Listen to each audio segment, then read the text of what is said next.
times during that era, and watching those young men that are my age now, seeing where they are in their career, and seeing Derrick Rose with the Chicago Bulls getting ready to retire his jersey, and seeing the rest of them just do well within the other careers that they're gone. It's been fun to follow them and watch that.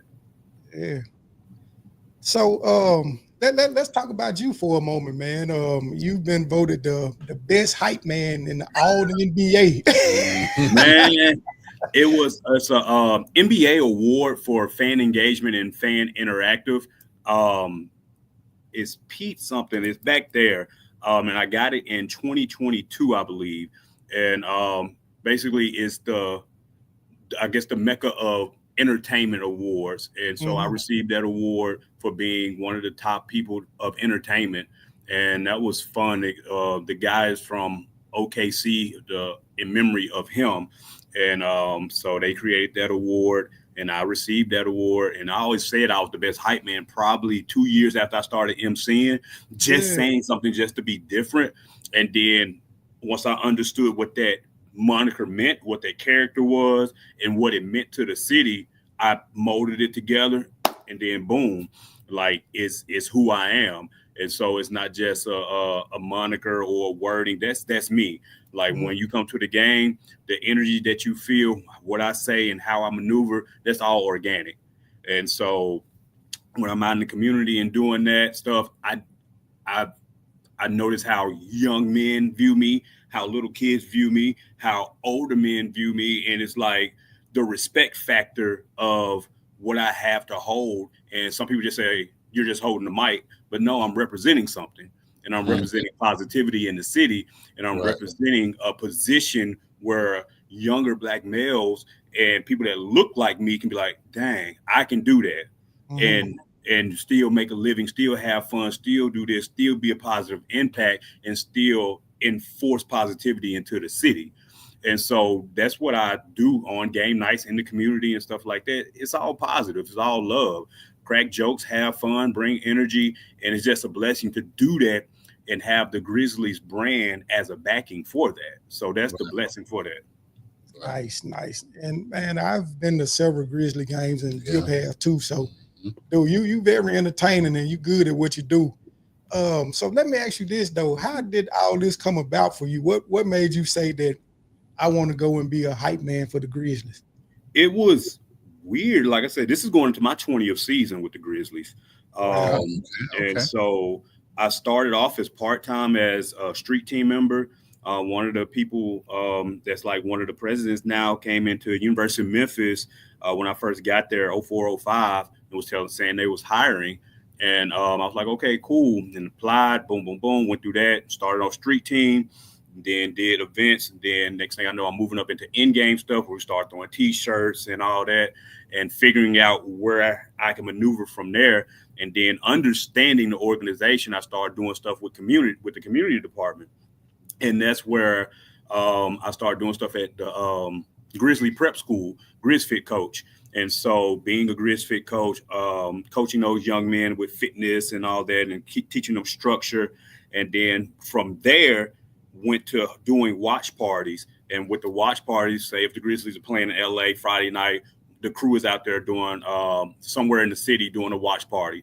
And from there, one of the guys that used to host, he wasn't available, and so I just stepped in. And from Okay. then on, that was the boom, the click of like, okay, I Yeah. can talk in front of people and have that fun. And then he left and went on with his life, and then I started doing all the watch parties. And I would say 2015, 2016, it was like something in me was like, I need to change because I was still on the hype squad, Claw Crew throwing t-shirts, and I still had my full-time job working at Home Depot. I Mhm. was a loss prevention agent. And so doing all that, and it was like, I need something different. And so talked to one of our managers that was there, and this is what she told me, and this is what I passed down to other people. If you don't say anything, then guess what? We're gonna assume that you like where you are. And so, and when she told me that, I was like, "What you mean?" She was like, "We see that you're having fun and doing what you're doing, but if you don't say anything, then we assume that you enjoy that. So you got to speak up for yourself and be an advocate for yourself. Even though we see it, you have to say it." And that's what happened once I said, hey, I want to do more, but I don't know what more is or what more is available. And so I still was doing more talking and more entertaining stuff. And we had the MC auditions, and that's where I made it as an MC. And I had to audition for that. And that's when you start seeing the trio when you come to the games. It was me, Tam, and Dustin, and now it's me, Dustin, and Sydney. And so we understand what the roles are, what our roles are, what our character is.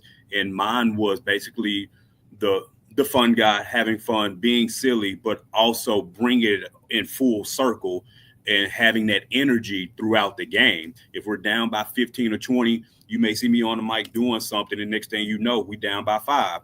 And I don't know if it's me or just the energy that's projected to the fans, then could present it to the players. But I also know that I do have that voice that can impact the city and impact the game. Did it at a watch party. We're at a watch party a few years ago on Fourth Bluff. We were down by 30 points. And I stayed. I was like, y'all got to stay. Y'all got to stay. Y'all got to stay. But more emphasis. And next thing you know, we won that playoff game.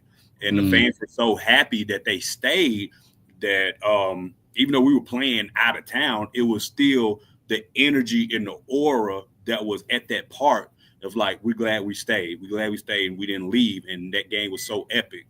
But to spin it all around, but that's how I became like the hype man, like just putting it out there and saying, I want to do more and figuring out what more is and then filling in those gaps that wasn't there. You have MCs and you have people that are talk, but do you have that entertainment? Do you have that touch point? Do you have that personality that when you leave the game, you can be like, oh, that's such and such, such and such. I don't think we had that. And I became one of those faces, and I take that responsibility with pride to be one of those faces for the organization to say, yeah, I'm the hype man, or yeah, I'm one of the MCs, or I'm one of the tangible pieces of the organization that means something. Yeah. So were you always this kind of ball of energy, or did you have to gradually become who you are now? I was quiet to myself. Didn't say anything.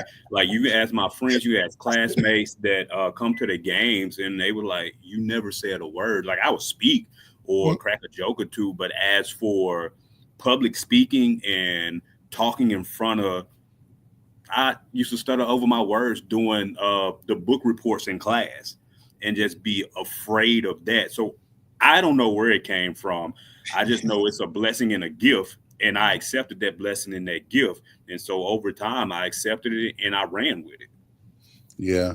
Because I was just telling some of my coworkers this, I think it was yesterday, that sometimes, a lot of people choose their, career, but sometimes the career chooses you. Facts. That's true. And man, that's truly a blessing for you to, get that opportunity to become somebody different and in a positive light. Yeah, that's true. And I've understand the jobs that I've had and where I've been. Like I worked at Walmart pushing carts, worked at Home Depot chasing people that stole, worked at Sonic, worked at the gym. Like I understand those jobs, worked at warehouse positions and stuff like that. So I understand where I'm at, and I respect it. And so a lot of people don't respect certain things or have that entitlement because this may have been their first opportunity to do something like this. They don't know about the grind. They don't know about waking up at 4:00 in the morning, going to a warehouse, then going to class, and then going to a night job, and then trying to figure out how to be dad and how to knock out stuff and still try to maintain a balanced life. I understood all that, and I got it. And so once I got it and I understood it, and I passed that knowledge down to the people that I manage on our hype squad. Nice. That's great. Nice. So in this role that you have, I got to ask this. So do you ever interact with any of the players, the Grizzly players, Ja? Yeah, like we have several events that we go to and talk to them, or I introduce them, or we have like media day where we're doing content with them, or I see them out and about and you just speak to them. Like I said, they're just men that have extra zeros in their bank account. So they look at me as the ones that's been here for a while. like your Josh, your Jaron, your Brandon Clarks as the OG. And so that's what they call him. What's up, OG? What's up, B? And so like the connection that I truly have, I think is with the Zebos and the Tony Allens, because I grew up with them and I started my MC career like during their era. And so seeing them out and watching how they elevate, and they saw how I grew, and I still see them, they were like, man, you still at it, having that respect. And with the new core, it's like, oh, he's been here. So that's respect, that's loyalty, and I trust them. And I think that's one of the major things that with this new core, like they trust me. So if I'm doing something with them, they know I don't want anything from them. Right on. Right. So what you feeling like about the Grizzlies for this upcoming season? I know they got rid of one of our guys, Yeah. With Bang being gone, I think some people need that new scenery, but also you receive something back in Pope. And so I see him as one of the leaders because he was like that in LA and also in Denver, just a core piece. And then the most important thing that I like is seeing Ja doing his tour with his shoes around the world and seeing that unique smile on his face and genuine happiness and wanting to do all these things. That's a great look for the city. That's a great look for our squad, and making sure that he's internally happy and truly happy. I like that because it starts with him and Jaron being those leaders and being the front face of the city. And then the other men will, guess what? They're gonna fall in place. Be like, man, these guys that's been here for the longest in the tenure, they appreciate and value the city and appreciate and value the basketball at FedEx Forum. Let's go ahead and do it for the fans. Right. Definitely. I can tell Ja, man, to send us some 12s, size 12s up here. Some Ja 3 size 12. Man, I got sent, Nike sent me the Kool-Aid pair. Hold on one second if you don't mind. I saw that video you did. So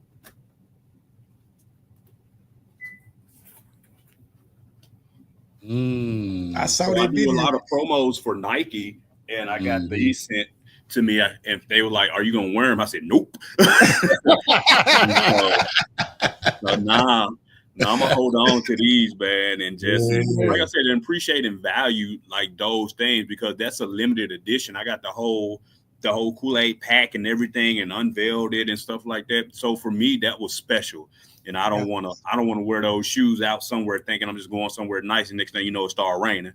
Right on. Yeah, I remember that video that you did with that unveiling those shoes. That was And so I think the next ones I'm going to get are the I don't know exactly what they're called, but I like the pink Ja 3s. Those are the ones I like. So they're bright colored. I love bright colors. So those are probably the ones I'm going to get. The pink ones, the black ones, and probably the Vancouver color ones. But I definitely put a word outside 12. Yeah, please do, man. I advertise them on our podcast. Man, dude, I'm gonna say this, man. Dude is a special talent, man, and to me, I think he's probably the best Grizzly player that we done had in the history of the franchise right now. I think so too. As for talent-wise, being one of the larger faces of the NBA, and accepting that and acknowledging that, I think that's a great look. Always a great look for the city and a positive look that now, as he grows and maneuvers in what year is this for him? 6, 7 possibly for him in the NBA, and that brings positive eyes to the city from overseas and another fan base. Because when you saw him where I want to say in Asia and then the Philippines, like you're bringing those eyes to the city, not just to the team, but to the city. And so for me, that's a great look of growth and elevation from the Grizzlies, and also seeing the schedule that dropped where we'll be playing overseas in January when we play Orlando. I would have never thought that I would be seeing the Grizzlies getting that prime time or overseas exposure, but it's happening. And so only thing we need to do now is just take advantage of it and run with it and gain those fans around the world.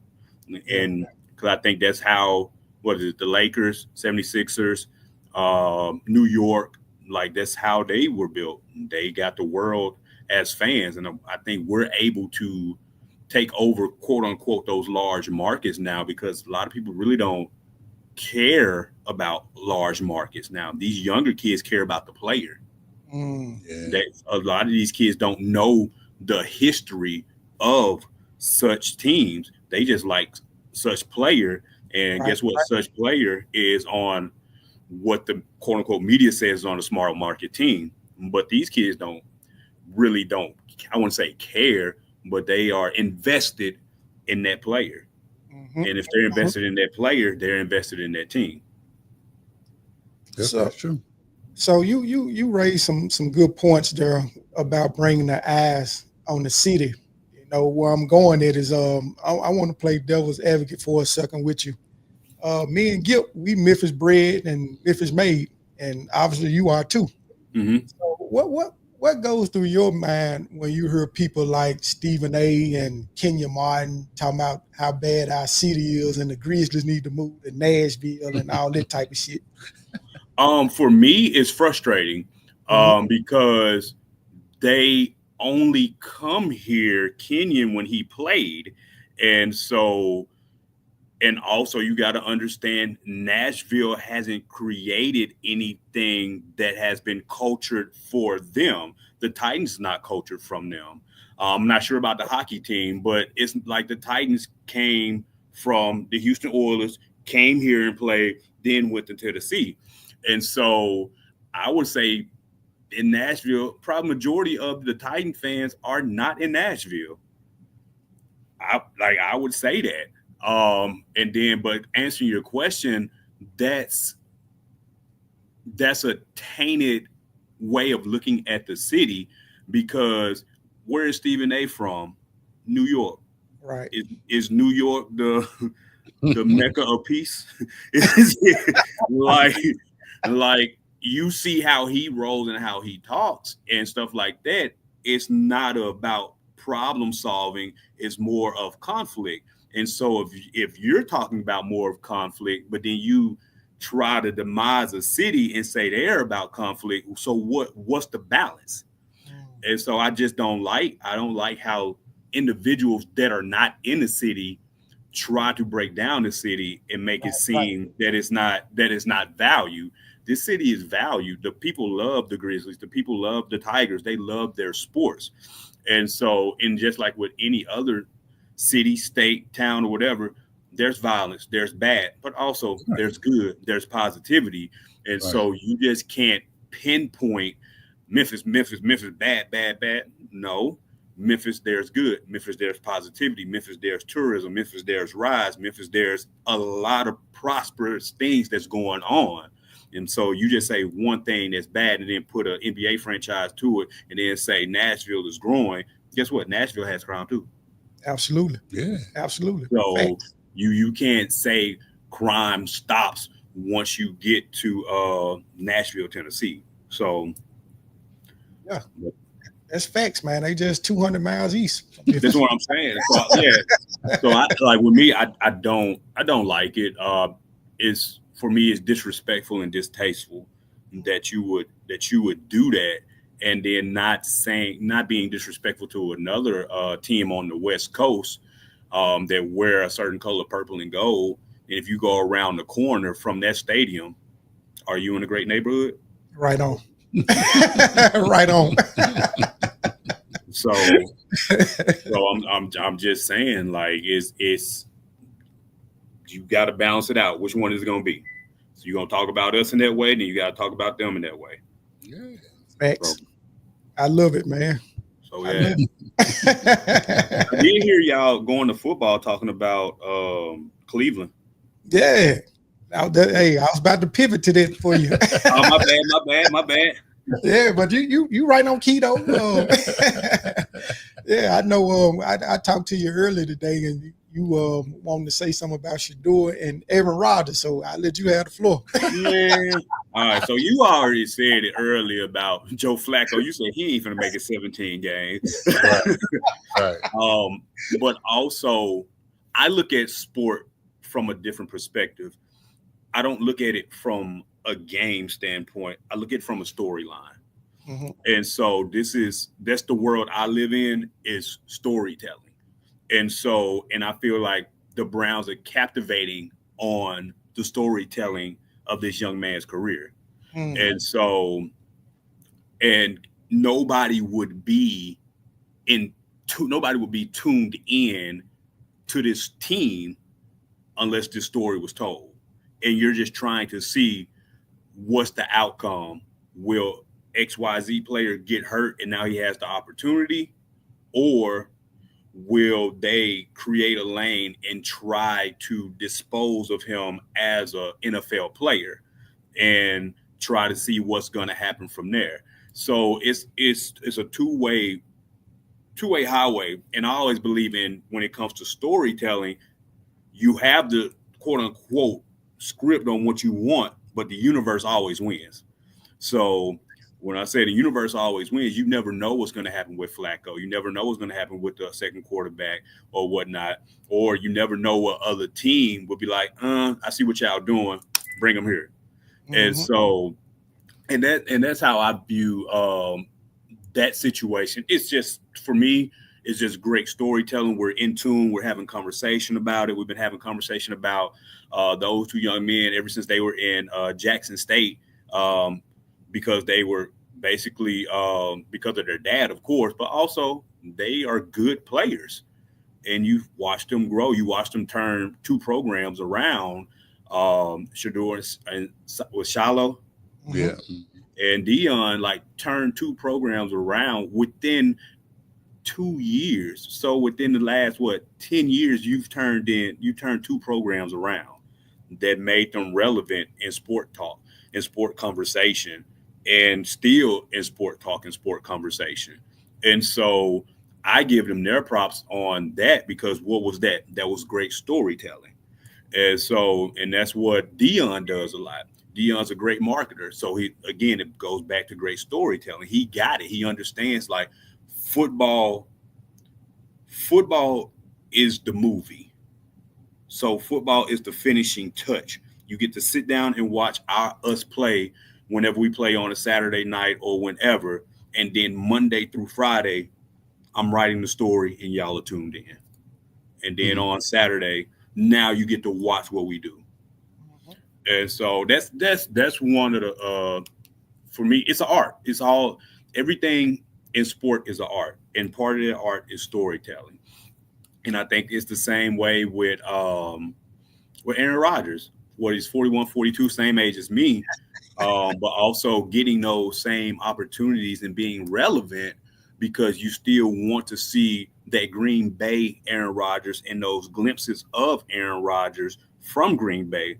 Of course, you may get that in week 2. You may get that in week 10. You may get that in week 12. But will you get that week 1 through week 17? I don't think you will.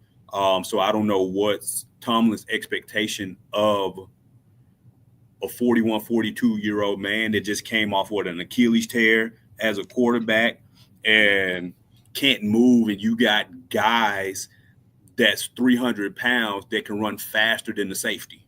Yeah. And so, and you got Aaron Rodgers, let me get off the couch real fast and see if I can throw this pass.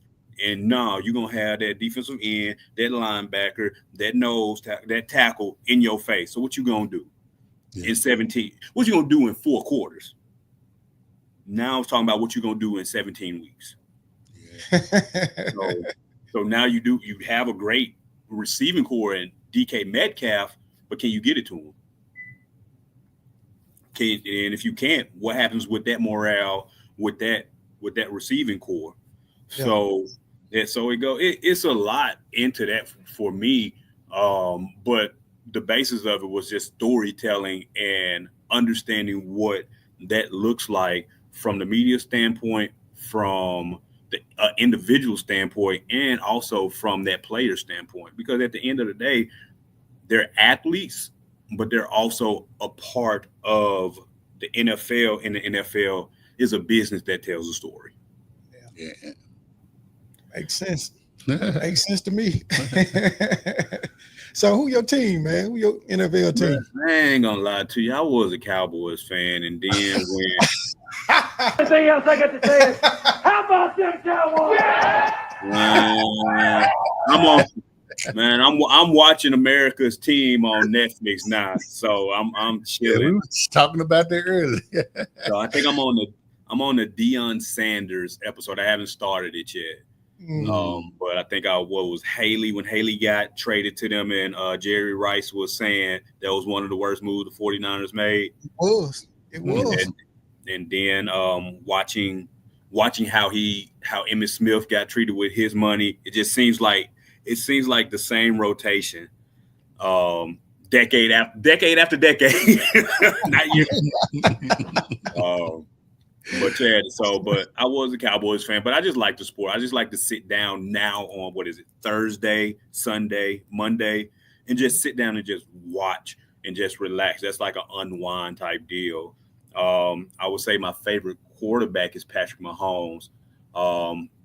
Favorite tight end is Kelsey. I don't know why I like Travis Kelsey, but that's my favorite tight end. And then CeeDee Lamb, love him as a route running receiver. And then running back, Derrick Henry.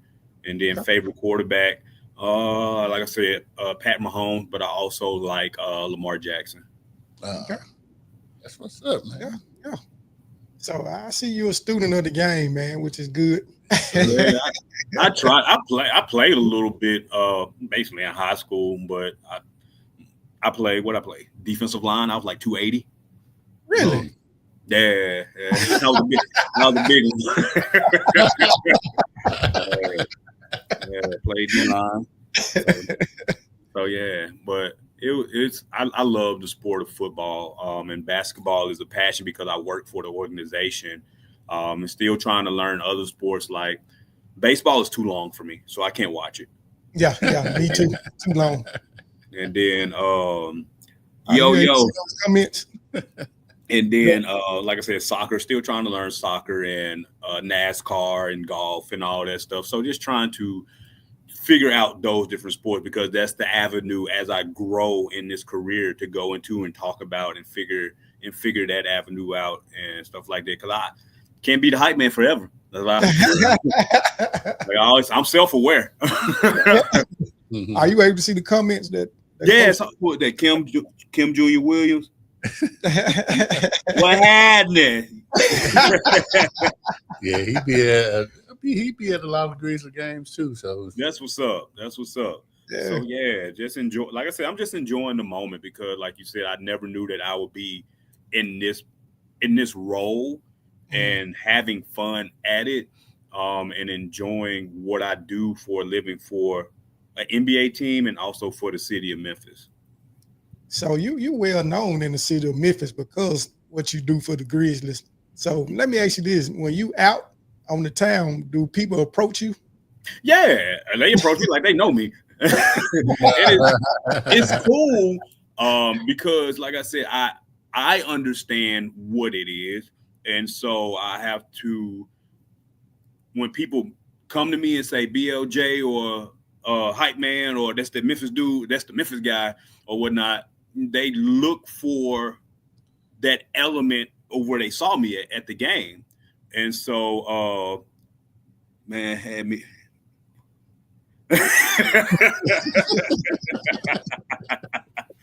I remember.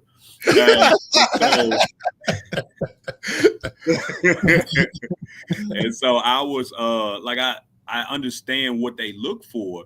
And so I can't ever be in a bad mood or be disruptive or dismissive, because when you're approaching me because you know me from what you see me doing on the court. And so there is a switch. You got to flip it on, flip it off. And so if somebody said, man, they go BLJ, and I hear it, yo, what's up? I'm being respectful. I'm being respectful, because I don't know how their day is going. And if they're approaching me, I want to make sure that they still have the same impression if they see me on the court, if they see me in Kroger, if they see me out and about on the town, Beale Street or wherever, and just understanding that. So yeah, it's like I said, it's cool. I enjoy it. So I enjoy it. Like I talked to my mom. She was like, I'm proud that people know you for being something positive in the city. Right on. And so, and that to me, that means something. And it's having positive conversations about the team, about my career, or about the city and something like that, or just giving somebody a high five, or seeing a little kid's eyes light up when I'm walking down the street. They got on a Grizzly jersey and they recognize me. Just go back, high five, and say, "What's up, man?" And I think that makes a difference. That moment makes a difference. That's what's up. Are y'all doing the caravans this year? Yeah, I just posted on Facebook the caravan that we did this past weekend. We were in Little Rock, and then a few weeks ago we were in Huntsville, and then this weekend we go to Tupelo, and then what's next weekend? Next weekend we are in Murray and Jackson, Tennessee, and then the following weekend after that we'll be in Nashville. So yeah, every weekend we'll be in a different city. And if you don't know what caravans are, it's basically we touch a touch point throughout the region to let the fans know that we appreciate them, and also to gain new fans. So we'll go to a AAA or AA baseball game, do basically a takeover, and then Kroger is one of our sponsors. We'll go to the Kroger in that local city, and we'll I'll take over the store, and with the crew, and I'll go out, give out prizes, get on their intercom, tell them that the Grizz girls are there, the hype squad is there, and then we'll do like a man on the street type deal, make sure that they got the Kroger app, and then give them tickets and Grizz swag. We take that store over for a few hours, and then we bounce, and then we go to another location, do what we do, stay in that town, and then get up in the next morning. We'll go do some youth basketball camps for the kids that are free, and then we'll come back home. Nice. Yep. Yeah, I know they got you busy, man. We most definitely appreciate you taking time out your schedule, man, to chop it up with us. No problem. I appreciate y'all having me, man. So let me know when y'all need me. Let me know if y'all need anything. I got Grizz swag, t-shirts, hoodies. You let me know what you need. I got you. We need all that, man. We need all that. And them size 12s. I'm going ahead and send the text message. I don't know if it's going to get replied back to, but but yeah, I appreciate y'all. Hey, man, you most definitely got to come back, man. I know you about to get crunk up in October. Y'all it's really now. We just put out the promo, a press release, 32 promos in the city of Memphis now to October, and I think that was like one of, I wouldn't say lower end numbers, but I know it's going to be more that's going to be added. So we got all these promos that are going to be here. We'll be at like Overton Shell, G-Pack, the Zoo, doing street corners for preseason opening night. Like I said, the caravans, 901 Day, which is Monday. We'll be taking over that on Beale Street, knocking that out, having performances and stuff like that there, going to schools, doing pep rallies. So we'll be throughout the city doing a lot, making sure that we are a touch point and visible throughout the city. Dig that. Yep. Dig that, man. Like I said, you most definitely got to come back on the show, man. Anytime you free on the Tuesday nights, we'll make it happen, man. Yep. Sounds like a plan. Hey, shout out to BLJ, everybody, the best hype man in the NBA.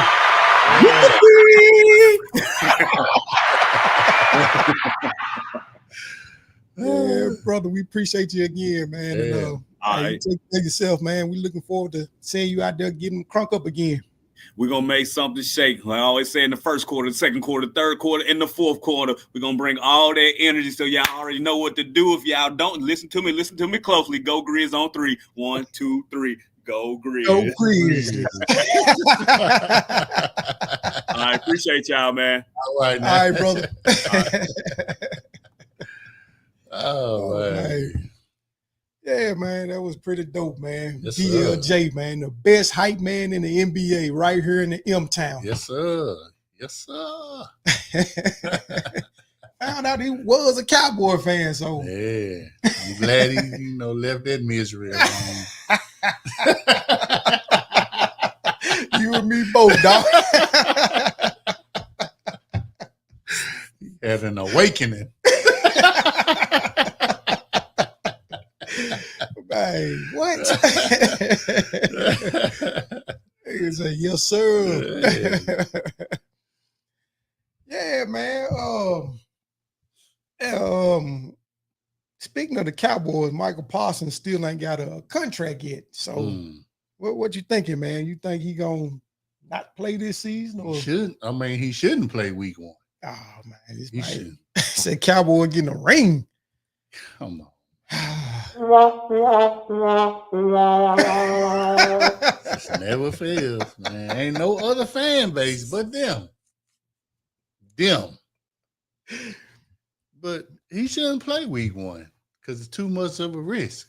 You ain't really practiced. Yep. And just because you jogging on the sideline, stretching, maybe getting on the treadmill, that ain't the same as football speed. Right. Man said ringworm. Tell him, Corey. Tell him. They said ringworm. Man, crazy, man.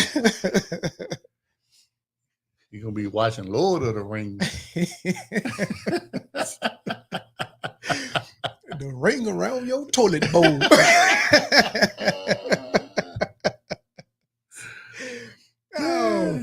Yeah, I agree with you, man. He definitely ain't in no shape, no football shape, because he been chilling on the sideline and stuff like that. So he over there taking naps and stuff like that. And so it was posted that Jerry Jones made him an offer, that was over $200 some million. Okay. And he turned it down. Yeah. He turned it down and said it ain't, what he say, it's not about the money. Mm-hmm. But what is it about? Dude, that's a good question. Like, you saying this, but what does that mean? If it's not about the money, you the highest paid non-quarterback, then what is it about? It was always about the money. That's the reason why you're doing a hold in, right? It's about the money. Yeah. So is it just he don't want to be there no more, or he just negotiating tactics because he won't get 45? I mean, it's still about the money. If they give you the 45, 50, or whatever, I'm just trying to make sense of it all. I'm confused. I am too.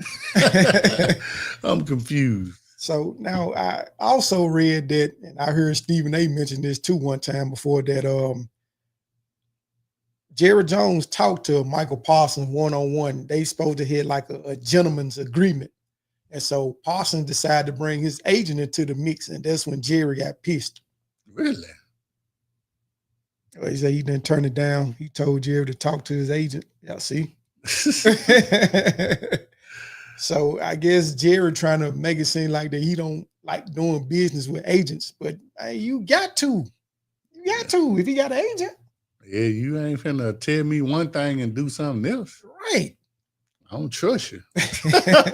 So maybe that's what it's about, Yeah, I don't trust you. We ain't finna do no, behind closed doors handshake deal and you renege on me, and you the owner. I can't put you on blast.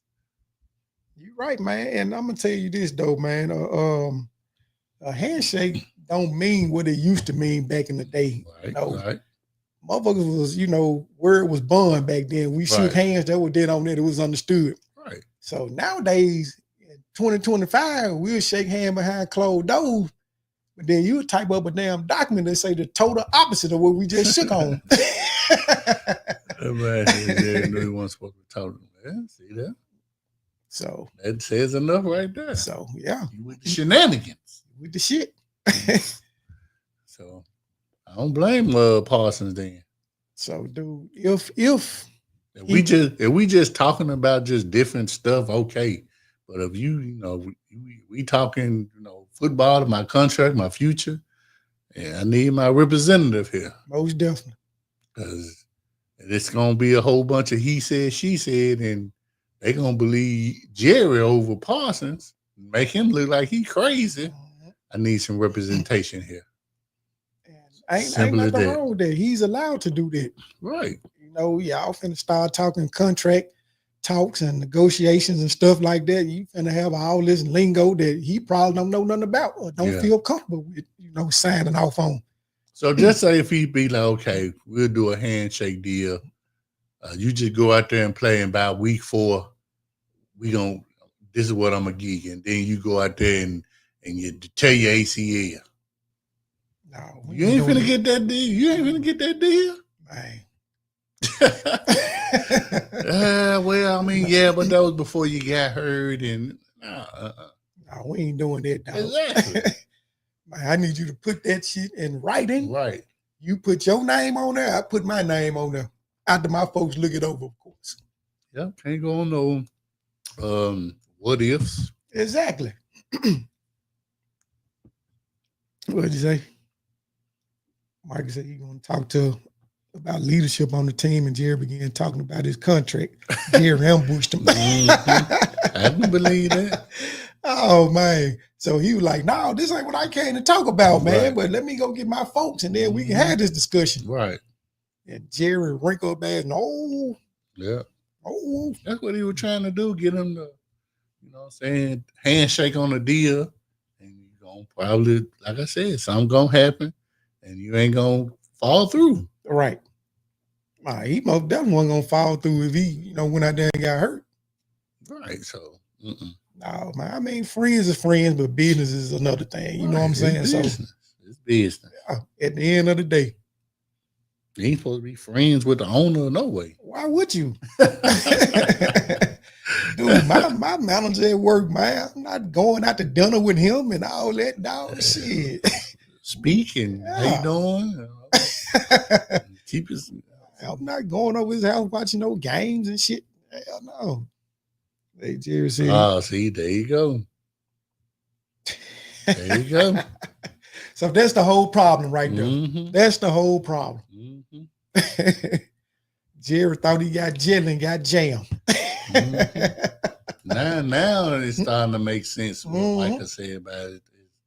It's more than about the money. You trying on some finicky shit. So how about this? Just go and trade him. I mean, oh hell no. I mean, you know he can't win without him.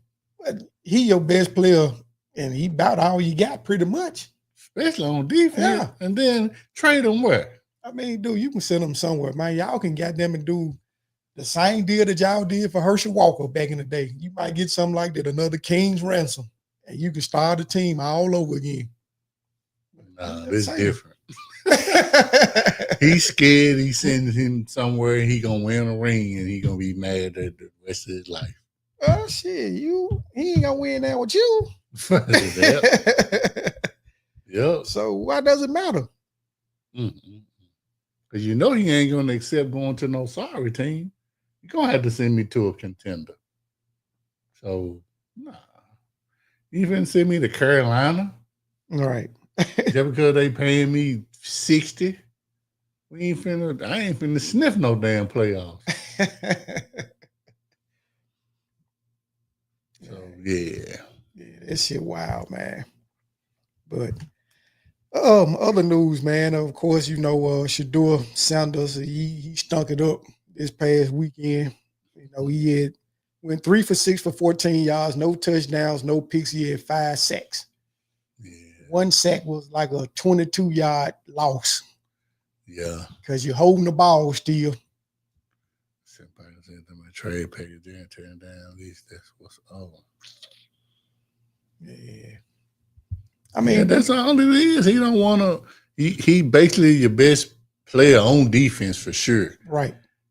One of your best players, period. And you just don't want him going somewhere else, winning another ring. Oh, not another ring, winning a ring. Not another, but you know, yeah. Dude, I mean, you can send him to an AFC team and get a lot. If you don't want to deal with him in the playoffs, because you know if you deal him to an NFC team, y'all gonna possibly see him. Yeah. And he probably gonna destroy y'all ass by himself. So you just get him to the AFC. get them picks that they gonna offer you for it, and that way you ain't got to deal with them unless y'all play them in the Super Bowl, and we know y'all ain't gonna be there soon. Right. But only teams that go to the playoffs really can afford to send a package deal towards Dallas way, a la Buffalo, Yeah. or Kansas City, maybe even Baltimore. Yeah, and maybe he. We know the Steelers most definitely go wheel and deal, but I know y'all ain't gonna send them there. Maybe he thinking that if he sent them to one of them teams, that the draft pick gonna be like 30, 31, 32. Yeah, he wants some top 5. No, I mean, if you want some top 5, you send them to the Browns. Yeah, send them to the Browns. Send them to Carolina. Send them to Indianapolis. You'll most definitely get top 10 pick with that. Sure will. But because you probably gonna be in the top 10. So you might well get a top 10 and then somewhere in the 20s. It's all about value and evaluation. Yeah. Getting the 2 top 10 picks ain't gonna guarantee you nothing. Dude, then you look at it like this: you probably get a first-round pick for the next 3 years. Yeah, a couple of second-round picks. Exactly. I want to say at least 2 first and 2 seconds. Yeah, that's good work. Sure will. That's good work. Makes sense to me. I mean, this is what I don't understand. Now, I know this is the last year of his contract. He got to play it out. And then they got the right to franchise him after this season. And then franchise him again. So they got 3 years tied up into him. Yeah. Whether he likes it or not. So my thing about it is, if you got a player that don't want to be there, man, why you gonna try to force the narrative? Man, just trade him.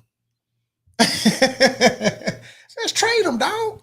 It ain't like you ain't gonna find no suitors. Yeah, exactly. You might not get the deal that you want, but hey, sometimes you just gotta get what you can get. Man, dude, you gonna get a good deal regardless, because you should at least get 2 first-round picks. Man, I say 3. I mean, at minimum, they should get 2 first-round picks. And shit, we gave up 2 first-round picks for a head coach. See? Yeah, what I'm saying. And it got us a ring. So, dude, that's just like trying to keep a woman that don't want to be killed, man. You dig what I'm saying? And the Raiders didn't benefit from none of them draft picks that we gave them. Sure didn't. Not at all. After we beat them in the Super Bowl, it was downhill from them. And then it's just like Washington. All the draft capital that they got from New Orleans for the Ricky Williams shit, they didn't do nothing with them. Nope. Y'all got a whole draft. A whole draft. Hey. The only person they might have got out of that draft was Chris Samuels. The lineman. Yeah. From Bama. Yeah. I think they did. Maybe. But that was like 98, 99, something like that. So maybe. I don't know unless he came out some years later, but still, dang, you didn't get nothing out of it. Everybody got Ricky Williams and fired up a cigar and left. The draft was over with for New Orleans. Some dreads. Didn't have nothing else. He should have been fired that night, man. But then on top of that, it didn't make it no better for Ricky because you signed with Master P. Yeah. No limit agency, and that's screwed. You had the worst damn contract. Everything was performance based. Yeah. Like, damn. Like, if P was like, the contract was good, that means he had to perform to get his money. I'm like, dude, man, stop it. Ain't nobody doing no. This ain't no damn performance. How a football player on PIP? How you got a National Football League player on PIP?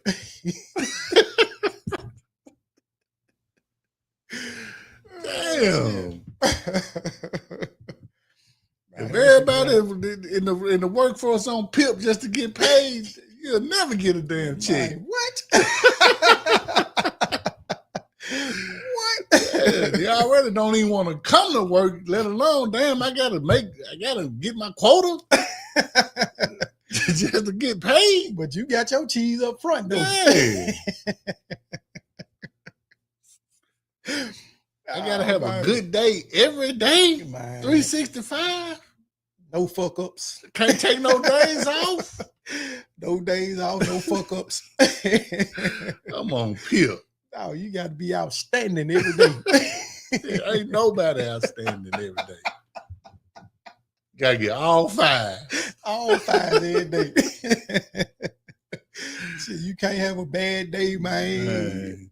And then you got 10 other people on offense that got to help you. Yeah. Yep. For you to reach your performance-based salary. Right. If the lineman don't block for you, you mad. Yeah. Don't you nigga, I'm on pip. Come on, man. Like you said, don't even want to beat everybody. You got to be Hey. outstanding every day, man. Gotta be on time. You might have to start snitching on folks. Man. Shit, bro. I'm on pip these folks over here coming to work late and still getting paid. Laughing at your ass. Taking long lunches and I do. long 5 breaks. You can't do nothing. You can't do nothing. You on pip. Yeah. Hey, one more tardy. Your hands out the door. Oh my goodness. Dude, in business, man, even with pro contracts, man, the shit is about what you negotiate, man. Nobody gets what they Man, deserve. You he get what you can't negotiate. take a water break. Man, Can't do nothing. Can't take a shit. You gotta hold that shit in every day till you get home. Walking tight, taking baby steps because the one wrong step and that shit coming out. Everywhere. Damn, man. How you gonna go to work and you can't even call out? Man, for the duration of that contract. No, you got to get 1,300 yards every year, dog. Not $1,299, not 1,200, 1,300. Or whatever the damn job is. And how many? You know, you had to get at least 10 touchdowns, probably. Right. Hey, damn, I'm out here busting my damn ass Right. just to make the league minimum.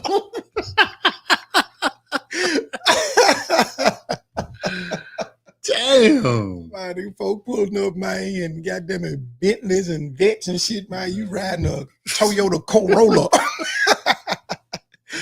What's happening, brother? What's up, Lamar? Like, bro, like, seriously, though, man. Seriously. Like, how? You played better when you left. When you got your guaranteed contract when you went to Miami. There he is. Man said, we gonna suck again. What to do, man? Man, this is not the Mario. Who is that? Who is this? The man talking about the Cowboys gonna suck again? Man, he trying to Oh, no, they didn't. They cut Mozzie. He said, why they ain't cut him? Y'all need So Mozzie. do. Man, pull up on the spree scooter. Man, they're taking a bus to the game. Man, what? Like, damn, come dude, on, are bro. you in the league? Man, you a professional football player on PIP. That's crazy. And the P got all this money off you, Man. off top. I mean, I don't even know if P got any money. If it was performance based, then what you get? Man, Because the agent's supposed to get what, 10% or something like that? Yeah. So then nobody make no money. Shit. So they both got them here to shit a deal. Oh man. Yeah, I saw they cut him, man. Talking about Respeto or whatever his name. Nah, Xavier Restrepo. Man, run a 5.2 in the 40. He can't get open. Slot machine. He hopefully he'll get picked up by somebody. Yeah, he will. I think so. hopefully he'll get picked up by somebody. Man, I mean, you might not have the speed, but you can work on, getting open, and hopefully that's what his focus gonna be. Just get his route running down, and hopefully he'll get another opportunity. But what he like 5'8" or something? yep. Yeah, that's another hindrance. 5'8" and slow. It's all about that you, dog. Man. We got them little midgets this Sunday. Notre Dame, man. Notre Dame might beat y'all. Irishmen. Don't be surprised if Notre Dame beat y'all. Man, dude. This ain't the old you. This ain't the old you now. So this ain't a capitalists versus convicts. No, Notre Dame, man, they a whole different program now. Don't be surprised. Well, Golden Domes. They got Notre Dame. Shine down there in the Sunshine State. They got Notre Dame 2.5-point favorites, man. I'm taking that. You taking it? Yeah. I'm taking the U straight out. Oh, man. Straight out. Here we go. It's going. I hope so. It wasn't last year. It got to be better than last year. Did y'all fire y'all D coordinator? Yeah. Y'all needed packing. That was horrible. After this, man, if y'all don't be successful, y'all don't need to hire no more alumni. No more alumni. It ain't working. Man. It ain't working with, what's his name? Shannon? Right. Yeah, Shannon. Yep. Shannon, and who else y'all had? That was alumni? It was Randy Shannon and who else? I'm trying to go back. I can't remember. I remember Randy Shannon. Oh, Margaret. Oh, Margaret. Yeah. I think he would have. Yeah, but I think he would have got y'all back in the right direction. But they want him to fire his son, and he couldn't do it. So I mean, that's understood. I said, why y'all cut shallow? Oh man, come on! You can't be out there, man. When you already borderline making a team, then you want to throw punches? Like, come on, man. Man, them folks think them Thunder boys, man. Yeah, they ain't that special. Deep downfield. What's up, fellas? What's happening, brother? What's going on? Man. Look, hey, defense gonna be fired this year because, like I said, we got a new defensive coordinator. It looks like he's gonna be all business and gonna have people put in the right position. Unlike last year's defense that let us down all of the games. So hopefully we'll be much better and improved than we were last year. Yeah, much better. Y'all definitely had talent.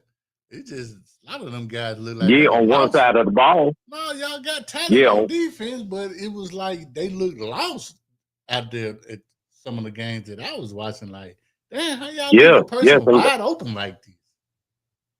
Man, look, cause like I said, the defensive coordinator was ass last year. So I mean, you can't expect to be top notch when when your DC is how he was. But yeah, man, I sure hate X that I mean, I was talking about his speed, his height, man. Dude, if you get the ball to him, man, he gonna catch it, and that's one thing for sure. That's one thing for sure. I can say about X. But I think, like I said, he's gonna find somewhere. He's gonna find somewhere, for too long. Hey, but let me ask you this though. Let me ask you this though, man. I ain't mean to cut you off, so we gonna throw away the formalities, man. We finna talk reality now. Okay. What you think gonna happen Sunday when Notre Dame bring their ass to the U? A win for us. What did he say? Hard Rock, man. Look. If we can capture 2017 in a bottle again, like when they came to us last time and we played them, man, I mean, the crowd gonna have to be there in order to get the players inspired to to play. But my whole thing with Miami is that I don't want us to come out. He does not have to be Cam Ward. Right. If we run the ball, if we run the ball more than we pass, and then once we wear them down, then we can pass. If we go with that formula, we should beat the hell out of Notre Dame. If we do the opposite, then it's going to be a long game for us. But the dude, watch out! Hey, y'all, watch out for dude number 70, man, on the O-line, Markel. That dude is from Cleveland, Mississippi. That dude is a beast. Watch out for him. He had some snaps last year, and man, he actually filled in and played fairly well. You know, it was a couple of times, you know, he did mess up or whatnot, but that's to be expected because, you know, he wasn't getting a lot of snaps. But I think now that he's got a lot of snaps under his belt, man, watch out for that cat, man. He's gonna most definitely be, you know, a beast on that O-line. So watch out for him. You can look at Notre Dame lost quite a few people. They did. So I think that if the defense can stop Notre Dame's run, because from what I've heard, that's what they like to do. They got one of the best running backs in the college football. So yeah, and then you know the dude that's starting at QB, I don't think he's had a lot of snaps. Yeah, he might be a freshman. So yeah, we'll yeah, see. and so like I said, if we can capture lightning in a bottle, like from 2017, then we should be fine. You know, I think that the defense should be. I think the defense is going to be much better, and I think the defense could actually win the game for us, where we don't really have to do a lot on offense. It's got to be better So, than last season. Yeah, I mean, hell yeah. I mean, that much better. Y'all will start talking about the season. I know y'all start talking about the season, but have y'all predicted like who gonna do what? Yeah, we've been doing our division winners, and we on the last one this week is the AFC and NFC West. Side. So we did predictions on the East and the South and the North. So this is the last week for the West. Okay.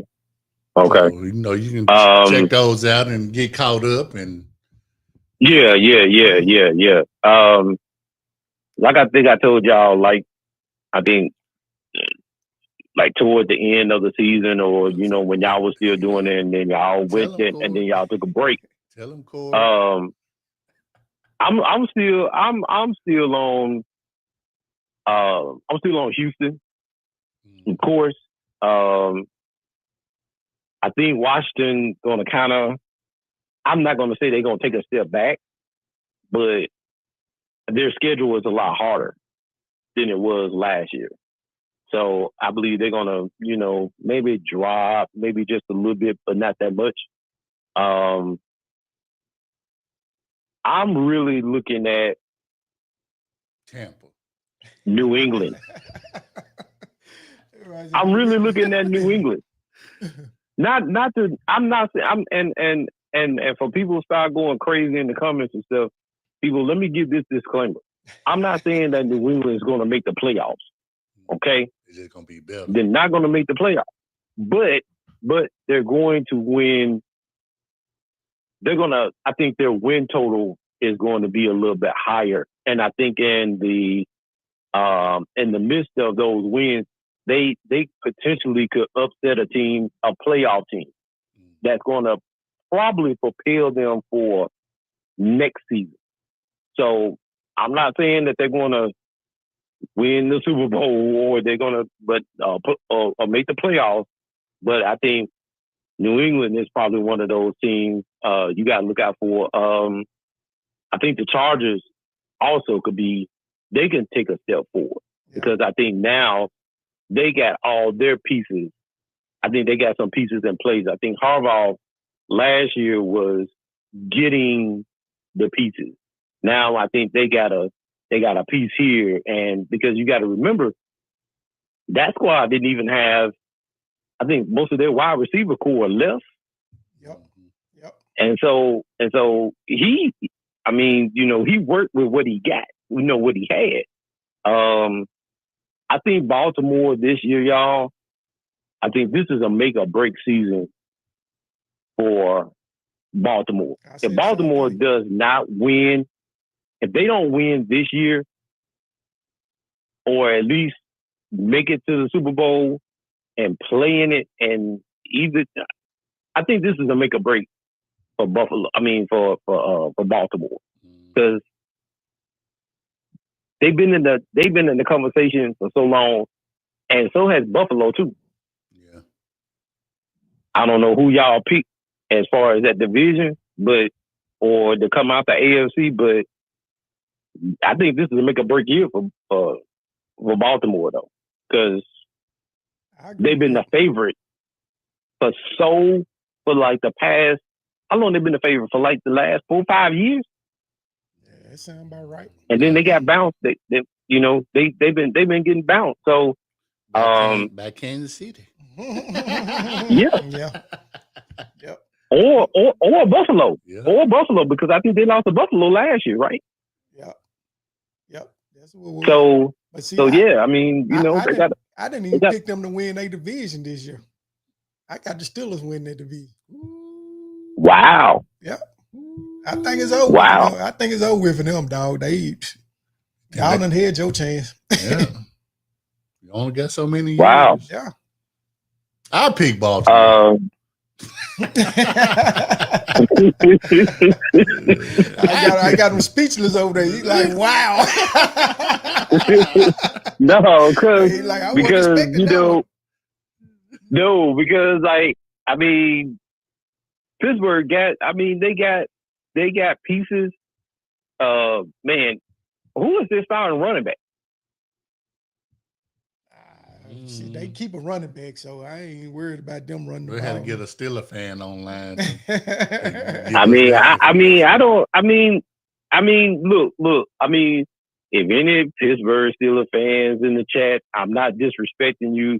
I'm just saying that, who is the running back, and Aaron Rodgers don't want to run the ball anyway, so he want to throw everything.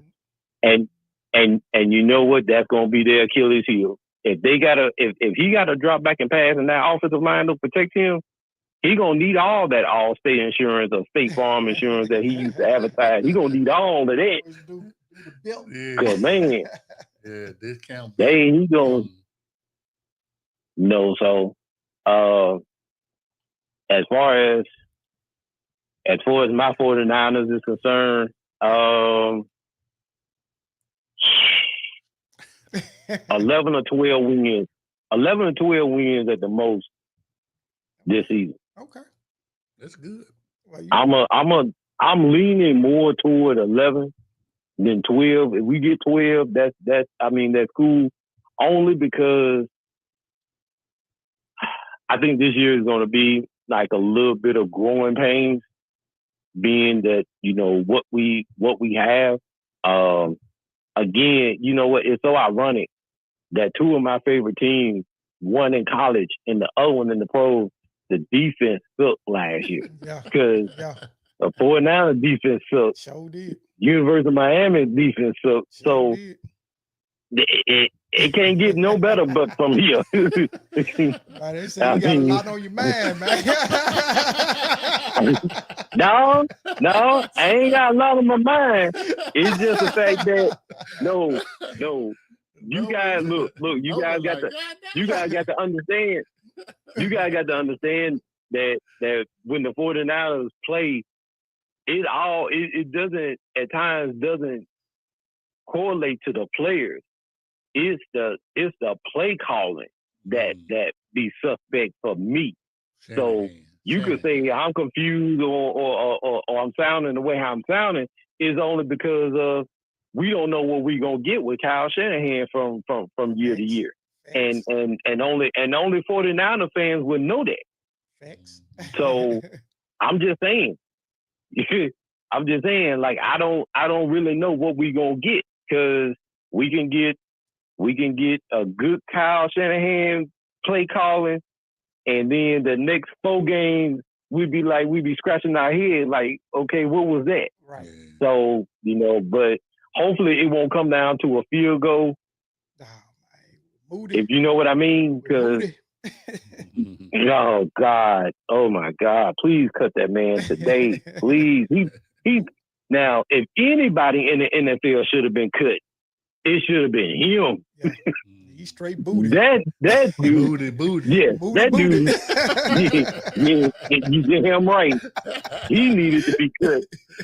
Shoot, man, I promise you, he should have been the first one to be cut today out of the whole NFL. He should have been the one. But man, look, I'm not going to take up, man, the rest of y'all time, man. Right. Like I said, I just wanted to call in because I hadn't, I really, been busy, man. Man, we appreciate you, man. My little girl.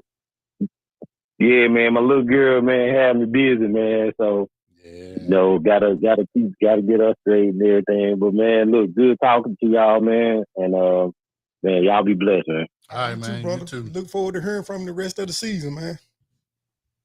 You know, it's on now, baby. Yes, sir. It's on now. All right, I'll holler back at y'all. All right, brother. All right. Yeah. So, yeah, man, we can go ahead and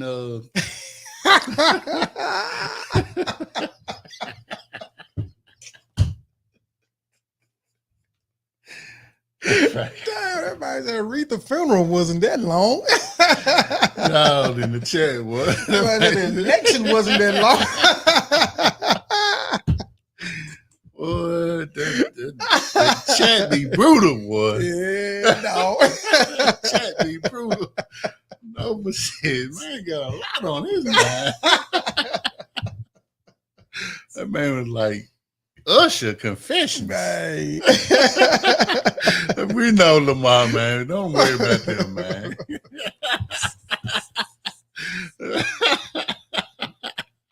Don't let the chat, man. Don't worry about it. It chat be brutal, dog. But yeah, man, we can go ahead and do our predictions for the AFC and NFC West. But before we do that, got a little video clip for y'all, you know what I'm saying, to check out is. Tell me what y'all think about these quote unquote eating these W's. Tell me what y'all think. Cue it up for him, dog. Eat that dog. That's what I'm talking about. No. He's where the camera was. Right at the 7-yard touchdown connection right there. Oh, eat it. Oh, no. Eat that dog. That's what I'm talking about. No. He's where the camera was. Now, No. now there is another video out there that I swear I thought was real. When he taking his fingers and putting them all in Jameis' mouth, but they said it was AI. No. Which we did clarify it was AI. But damn it, that shit look real as I don't know what. It's so fucking. You couldn't have told me that there was no AI, but it was. Dog. Oh, go, hey, freaking shit on the side. go find the other video. It gets worse. It gets worse. Like, no, man. Can't nail dude on this planet, man. Put his fingers close to my mouth, man.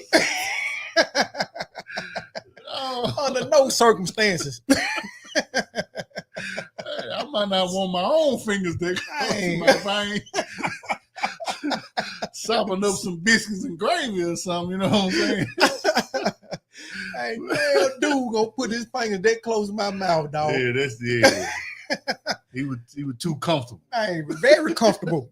Then he gonna open his mouth up.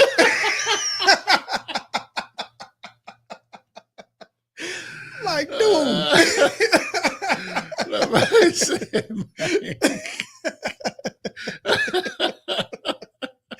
Dude, fuck on your mind, Yeah, man. You gonna open your mouth up, man. Man, see, Been hanging out with me. ain't no telling where them damn fingers Hey, been. man. He scratching in his ass and all. Man. Squeezing his Yeah, legs. yeah. All in your jock strap, and Hey, you gonna man. put your damn finger close to my mouth. Hell no. Like, man, you might have got punched in the face, man. Exactly. What kind of Exactly. program you think this is? Like I said, if y'all get a chance, go watch the other version. It's way worse. Way worse. But the one we showed y'all is real. It's real. It's real. The AI one, Jesus. Man. Everybody look like he's done it before. Oh, if y'all go out there and then type up Jameis Winston eating W's and find this other version, y'all ain't gonna believe what y'all seen. Ay, shit. Oh my goodness. Hell wrong with these folk, man. Way too comfortable. And that was a rookie that did that to him, man. Yeah. Right. Mm-mm. Stop it, dude. All right, so yeah, we done got that. Man, got a spot on the mop.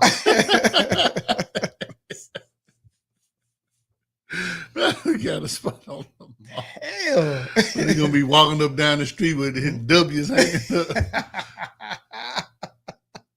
Oh, let me see something.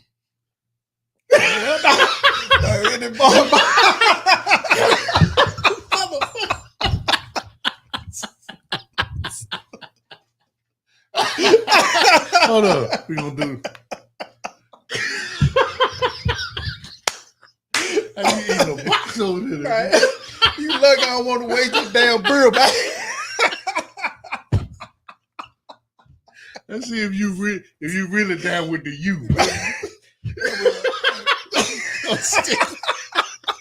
Stick yourself, Tony. Stick yourself. Stick us up again.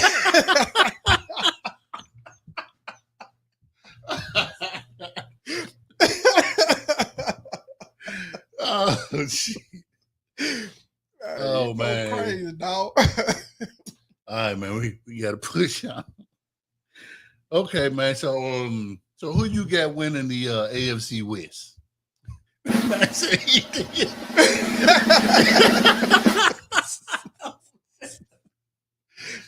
You animate. That's cold, man. You said you did. That's cold, dog.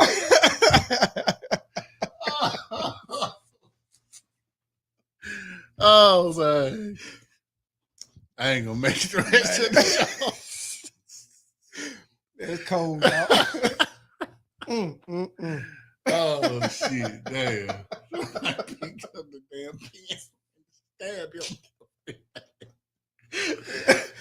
Shank. stab and twist. Right. Oh shit! It's right in the good. Oh shit, damn! Oh man. That man, you're crazy, man. All right. For the AFC West, man, you got the Kansas City Chiefs. They went 15-2 last season.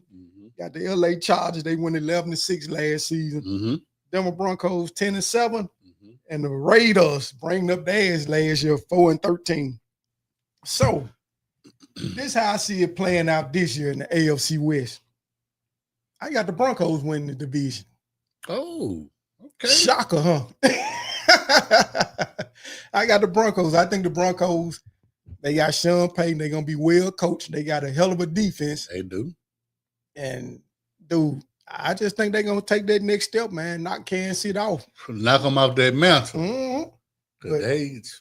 They won the division basically every year since Mahomes been there. So well. So, damn. And been to the AFC Championship game for how many years in a row? Shit, ain't it been 9, 8, something like that? Yeah. However long he been there. Yeah. And I got Kansas City finishing second place in that division, and I got the Chargers finishing third, and the Raiders bringing up the ass again as usual, fourth place. Yeah. Yeah. They done one of these sleeper teams. They gonna win that division, dog. Yeah, that's a good pick, man. But as I said when I made the Baltimore pick, I'm going with consistency.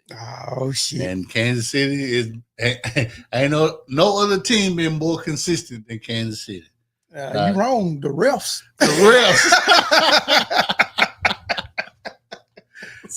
And the bad thing about it, last year was basically a down year for Kansas City offensively. They normally averaging 30 plus points a game. Last year, they on an average 22 points a game on offense. Yeah.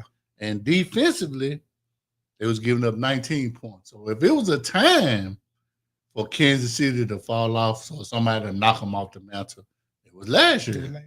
Yep. Didn't happen.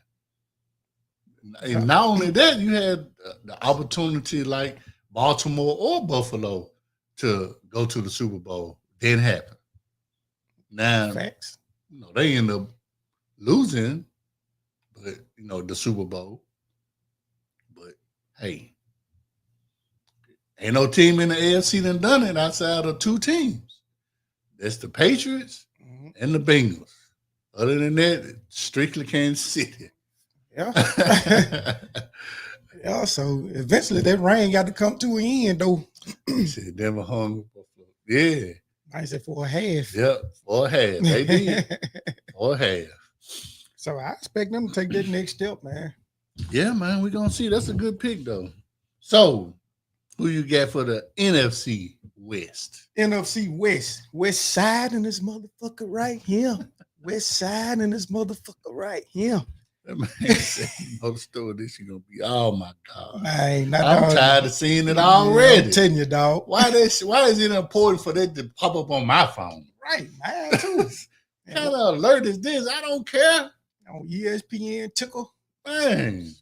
Man, stop it. Who cares? Exactly. Shit. But the NFC West, man, you got the LA Rams. They went 10-7 last year. Seattle Seahawks went 10-7 last year. Arizona Cardinals went 8-9 last year, and the San Francisco 49ers was 6-11 last year, bringing up the ass. So, this how I see it playing out this year. I see the Niners winning this division. And the reason I say that is because, they talking about the Rams winning this division, but I don't think so. Stafford is 40 years old. He got a bad back. He ain't been practicing. Yeah. So I don't even see him finishing the season, yet alone, talking about winning and going to the playoffs with Stafford. And on top of that, then their defensive line is small. So I can see the 49ers going to run the ball down their throat on them this year. And when we played them last year both times, we had the lead, but our defense couldn't stop them at the end. Yeah. So, therefore, I see the Niners winning this division. I see the Rams finishing in second place, Seattle going to third place, and Arizona going to bring up the ass this season. Yeah, I'm with you, Corey. Man, notify me when Lotto or Megan Thee Stallion get engaged. I don't care about no Taylor Swift. Come on, man. He definitely married an earning board. Let me know when they getting engaged.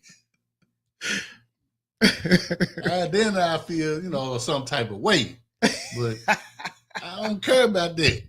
Not them two. Right. That man said, what a shock. What a shock pick. But I gave y'all legitimate reasons why they gonna win, though. So you mean the Lambs? So, my pick is the 49ers as well. See? And the only reason why I say that because y'all was ridiculed with injuries last year. Mm-hmm. That division, I'm just going to be honest, sucks. And it's even worse this year because Seattle ain't going to be what they are. Arizona, I don't know what they got going on. And the Rams, I don't know. I ain't just really sold on them. So I know y'all got this big problem with Shia Shanahan and his play calling, but I honestly believe that y'all going to rebound and get back to where y'all supposed to be. And at the top of the division. I know last year y'all only averaged 22 points a game on offense, and defensively y'all was giving up 25. Yep. So that's a big swing from the year before. So I'm most definitely gonna, you know what I'm saying, go with the 49ers as well. It is. And they got a weak ass schedule. Don't do. Yeah, that most got definitely. the Cowboys schedule this year. Yeah, that most definitely facts there, Corey. We got a Cowboys schedule this year. Finally. Oh man, so we getting pushing time right here. So we got 2 of our college picks of the week for this coming up weekend, week 1 in college football. So we're gonna get these picks out there for y'all and let us think you know what I'm saying, in the chat, what y'all think the game of the week for this upcoming college football weekend. Yeah. So who you got? Of course, man. We already done discussed this early on in the show. I went with the 6th-ranked Notre Dame Little Irishmen, taking their ass to Hard Rock Cafe to see the 10th-ranked Miami Hurricanes.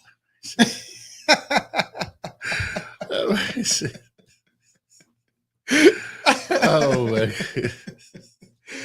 that right crazy. Yes, sir. So there it is. There you go. So last time we played Notre Dame was in 2017, and that outcome was brutal for Notre Dame. Miami kicked their ass 41-8 that year. And so last year, Miami led the nation in offense, but they was damn near at the bottom in total defense. He said, you see Calamero TV. He said he forgot that. Gee,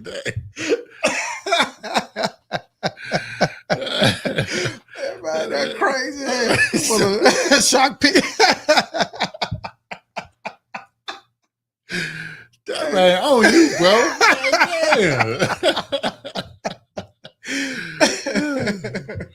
Cold blooded.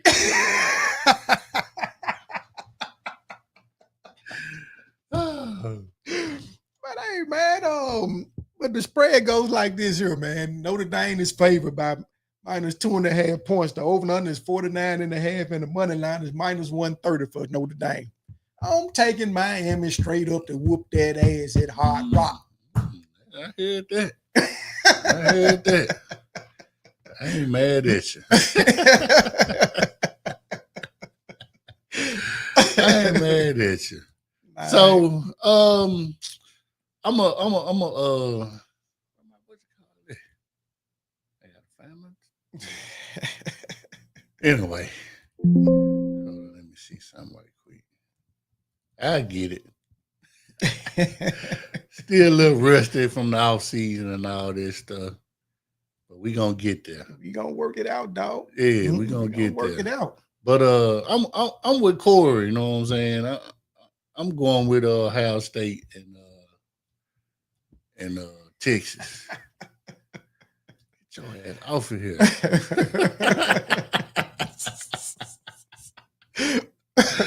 Still ain't coming up. Man, that's all right.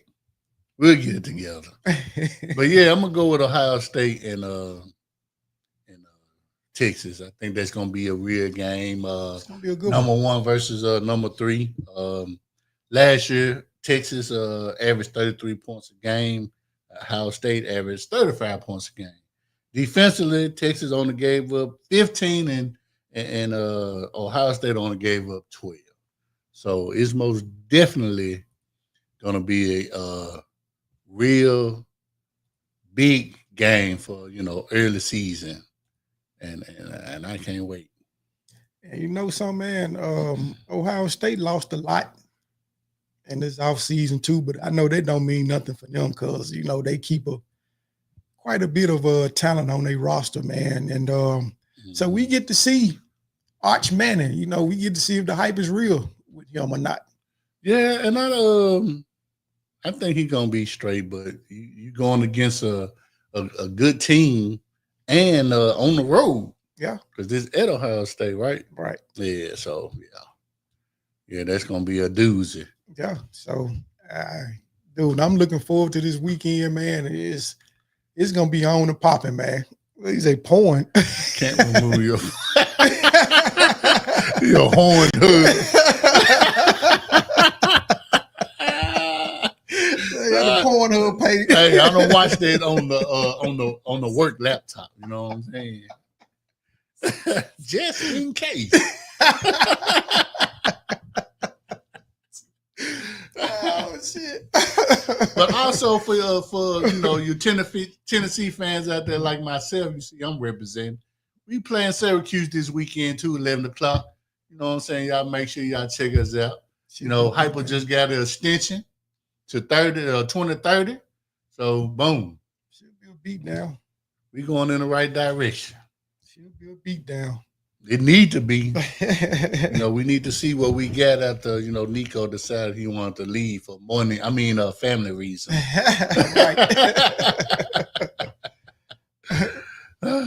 Hey, before we go, a little bit of news here, man. Terry McLaurin, he agrees to a 3-year, $96 million contract extension with the Commanders. And then you got Trey Hendrickson, who also was holding in for more money.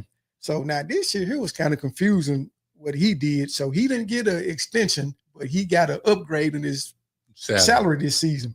So he got a $14 million raise. So that's going to boost his 2025 salary up to $30 million a year. One year deal. Yeah, 1 year deal, $30 million. He'll be an unrestricted free agent next season if they don't get anything worked out. So there you go. There it is. There it is. Yep, you got a $14 million raise. Yep, that's it. All right, man. You got anything else you want to, chime in on? I think that's about it, man. Also, let me pass this along to y'all, man, by the schedule note for next week, man. We'll be live not Tuesday, but Wednesday of next week.